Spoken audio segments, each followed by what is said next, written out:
Hey everyone, I'm Sherry from Mature Beauty Studio.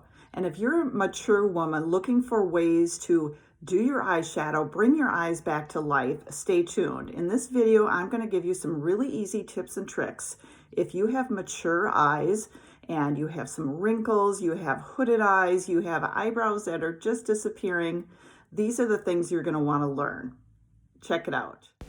We're going to start by filling in the eyebrows.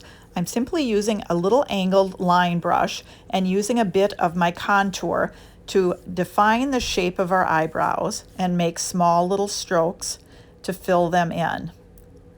Then I'm using the spoolie end of that brush just to brush the hairs up and making look natural. Now I'm simply doing a little fill in with a little bit of an eyeshadow color that matches my brows perfectly. And again, the spoolie to brush them up. Next, I'm going to do a simple eyeshadow look, simply taking a matte color of eyeshadow, and I'm going to cover my entire lid area up to my brow bone.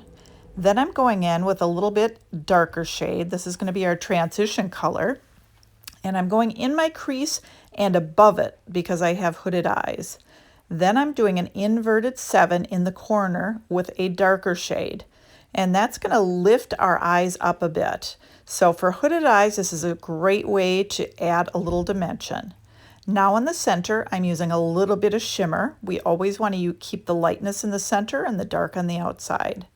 Now I'm using that dark eyeshadow and using it as an eyeliner. And all you have to do is dip it in a little bit of setting spray, and it's going to be a perfect liner that's going to last all day long. Doing both the upper lids and the lower lids, and doing a bit of a cat eye lift at the edge. Now I'm going to simply curl those eyelashes, very important when you have very thinning eyelashes, and I'm using a good mascara here. This is a Thrive, it's a tubular mascara, so it's going to last in my eyes all day long and not give me that raccoon eye look. So that's all you need for a mature eye look.